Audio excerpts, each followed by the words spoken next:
ಅಲ್ವಾ? ತಲೆ ಹಾಕೋ ಬಚ್ಚಿಲ್ಲ, ಸ್ನಾನ ಮಾಡ್ಕೊ ಬಾಚ್ಬೇಕು. ವೈಟ್ ಈಗಲೂ ಬಾಚಿರ್ಬೇಕು. ಬಟ್ ನಾನು ಸತ್ಯ ಇಲ್ಲ, ಅವರು ಹೀಗೆ ಮಾಡಿದ್ರೆ ಅದೇ ಚೆನ್ನಾಗಿ ಅನ್ಸಲ್ಲ. ಹೀಗೇನೆ ಇದ್ರೆ ಚೆನ್ನಾಗಿ ಹೋಗಿ ಅನ್ಸುತ್ತೆ. ಕೂಮ್ ತರಗೆ ನಾನ್ ತಗೊಂಡ್ ಬರಲ್ಲ, ಇವ್ರಿಗೆ ಕೇಳಿ, ಇವ್ರು ಕೊಟ್ಟಿದ್ರಲ್ವಾ, ಕೊಡಿ ಹೋಗು ತಕೊಂಡ್ ಬನ್ನಿ. ರಕ್ಷಿತ ಕೂಮ್ ತರಗೆ ಹೋಗಿ. ನಾನು ನಿನಗೆ ಕೊಟ್ಟಿದ್ದು. ನನ್ಗೆ ನೀವು ಹಿಂಗೇನೆ ಇದ್ರೆ ಇಷ್ಟ, ಬೇರೆ ನನ್ಗೆ ಗೊತ್ತಿಲ್ಲಪ್ಪ.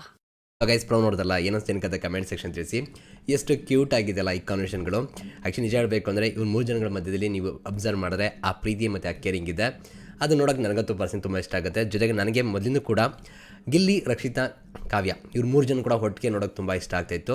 ಅದೆಲ್ಲ ಒಂದು ಕಡೆ ಏನೇನೋ ಆಗಿ ಏನೇನೋ ಆಗೋಯ್ತು. ಬಟ್ ಅಟ್ಲೀಸ್ಟ್ ಲಾಸ್ಟ್ ವಾರದಲ್ಲರೂ ಇದು ನೋಡೋಕೆ ಸಿಗ್ತಿರೋದು ನನಗಂತೂ ತುಂಬ ಖುಷಿ ಆಗ್ತಿದೆ. ಆ್ಯಂಡ್ ಇವತ್ತಿನ ಲೈವಲ್ಲಿ ಮಿಸ್ ಮಾಡ್ಕೊಬಿಡ್ರಿ. ಈ 3 ಜನ ಕೂತ್ಕೊಂಡು ಏನೇನು ಮಾತಾಡ್ತಾರೆ, ತಮಾಷೆ ತರಲೆಗಳು ಹೆಂಗಿರುತ್ತೆ, ಆ ಕೇರಿಂಗು, ಆ ಪೊಸೆಸಿವ್ನೆಸ್ಸು ಎಲ್ಲ ಕೂಡ ಯಾವ ರೀತಿ ಇರುತ್ತೆ ಅಂತ ನೋಡಿ ಎಂಜಾಯ್ ಮಾಡಿ. ಜೊತೆಗೆ ಈ ಪ್ರೋಮೋ ಅಂತ ಬಂದಾಗ ಇಲ್ಲಿ ಕಾವ್ಯವ್ರು ನೆನೆ ಇಟ್ಕೊಟ್ಟಲ್ವಾ ಬಾಚಣಿಗೆನ, ಸೊ ನೀಟಾಗಿ ಬಾಚ್ಕೊಂಡು ರೆಡಿ ಆಗು, ನೀಟಾಗಿ ಕಾಣ್ತಿ ಅಂತ ಕಾವ್ಯರು ಹೇಳ್ತಿದ್ದಾರೆ. ಇನ್ನೊಂದು ಕಡೆ ಗಿಲ್ಲಿ ಬೇಡ, ನೀನು ಇವಾಗ ಇರೋದೇ ಚಂದ, ನನಗೆ ಇವಾಗ ಕೂದಲೆಲ್ಲ ಇದೆಲ್ಲ ಇದೇ ಚೆನ್ನಾಗಿ ಕಾಣಿಸುತ್ತೆ, ಹಿಂಗೆ ಎತ್ಕೊಂಡ್ರೆ ಇದೆಲ್ಲ ಬಾಚಿದಾಗ ಅಷ್ಟು ಚೆನ್ನಾಗಿ ಕಾಣಲ್ಲ ಅಂತ ರಕ್ಷಿತ್ ಅವ್ರು ಹೇಳ್ತಿದ್ದಾರೆ. ಬಟ್ ನಮಗಂತೂ ಗಿಲ್ಲಿ ಯಾವ ರೀತಿ ಇದ್ರು ಕೂಡ ಓಕೆನೆ. ನೀವು ಹೇಳಿ ಗಿಲ್ಲಿ ಯಾವ ಥರ ಇದ್ರೆ ಚೆನ್ನಾಗಿ ಕಾಣಿಸ್ತಾರೆ ಅಂತ.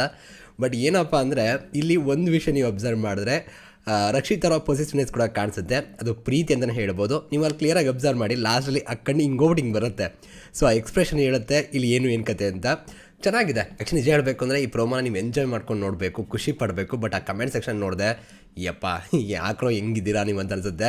ಸೀರಿಯಸ್ಲಿ ಇವ್ರು 3 ಜನ ಎಷ್ಟು ಪ್ರೀತಿಯಿಂದ ಇದ್ದಾರೆ, ಕೇರಿಂಗ್ ಕಾಣಿಸಿದೆ. ನೀವು ಇವ್ರು 3 ಜನನೂ ಕೂಡ ಪ್ರೀತಿಯಿಂದ ನೋಡಿ, ಅವರ ಮೂಮೆಂಟ್ಗಳು, ಅವ್ರು ಇರುವಂಥ ರೀತಿಯ ಕೇರಿಂಗು ಮತ್ತು ಆ ಪೊಸಿಷನ್ನೆಸ್ಸು ಇವೆಲ್ಲ ಕೂಡ ಎಂಜಾಯ್ ಮಾಡ್ತಾರೆ. ಓಕೆನಾ? ನಾನು ಅದಕ್ಕೆ ಹೇಳುವಂಥದ್ದು, ಸೋಷಿಯಲ್ ಮೀಡಿಯಾದಲ್ಲಿ ಜಾಸ್ತಿ ಕಮೆಂಟ್ಸ್ಗಳು ನೋಡೋಕೆ ಹೋಗ್ಬಿಡ್ರಿ, ತುಂಬ ಇನ್ಫ್ಲುಯೆನ್ಸ್ ಆಗ್ತೀರಾ ನೆಗೆಟಿವ್ ಆಗಿ. ಅದು ಕೂಡ ಜೊತೆಗೆ ಅಲ್ಲಿ ನೀವು ಅಬ್ಸರ್ವ್ ಮಾಡಿದ್ರೆ ಎಲ್ಲರ ಬಗ್ಗೆ ಏನೇನೋ ಇದೆ ಕಮೆಂಟ್ಸ್ಗಳು. ಓಕೆನಾ?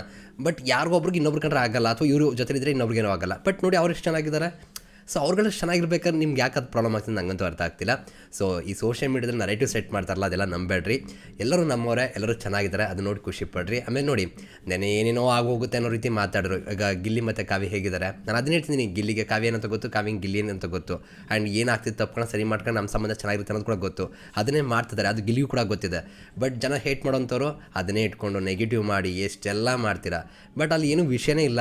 ನಾನು ಅದನ್ನೇ ಹೇಳುವಂಥದ್ದು, ವಿಷಯ ಹಿಂಗಿದ್ರೆ ಹಿಂಗೆ ಪೋರ್ಟ್ರೇಟ್ ಮಾಡ್ತಾರೆ ಗುರು ಸೋಷಿಯಲ್ ಮೀಡಿಯಾದಲ್ಲಿ. ನಂಗೆ ಅರ್ಥನೇ ಆಗಲ್ಲ ಅದು. ಎಲ್ಲವೂ ಕೂಡ ನಾವು ಹೇಗೆ ನೋಡ್ತೀವಿ ಅನ್ನೋದ ಮೇಲೆ ಡಿಪೆಂಡ್ ಆಗುತ್ತೆ ಅಷ್ಟೇ. ಓಕೆನಾ? ನೀವು ಇದನ್ನು ಪ್ರೀತಿಯಿಂದ ಅವ್ರು 3 ಜನನೂ ಕೂಡ ನಮ್ಮವ್ರು ಅಂತ ಅಂದ್ಕೊಂಡು ನೋಡ್ರಿ. ಎಷ್ಟು ಸಖತ್ ಅನಿಸುತ್ತೆ ಗೊತ್ತಾ, ಎಷ್ಟು ಕ್ಯೂಟ್ ಆಗಿದೆ. ಈ ಥರ ಎಲ್ಲ ನಮ್ಮ ಫ್ರೆಂಡ್ ಸರ್ಕಲ್ ಕೂಡ ಆಗಿರುತ್ತೆ. ಅದನ್ನು ನೋಡಿ ನೀವು, ಯಾರೋ ಒಬ್ರಿಗೆ ಯಾರು ಕಂಟ್ರೋ ಇಷ್ಟ ಇರುತ್ತೆ, ಇನ್ನೊಬ್ರಿಗೆ ಇನ್ನೊಬ್ರು ಕಂಟ್ರೋ ಇಷ್ಟ ಇರುತ್ತೆ, ಅಲ್ಲೊಂದಿಷ್ಟು ವಿಷಯಗಳಾಗುತ್ತೆ. ಆ ಜಲಸ್ ಫೀಲ್ ಕಾಣಿಸುತ್ತೆ. ಇದೆಲ್ಲ ಮನುಷ್ಯರು ಮಾಡೋಂಥ ಕೆಲಸಗಳಲ್ವಾ.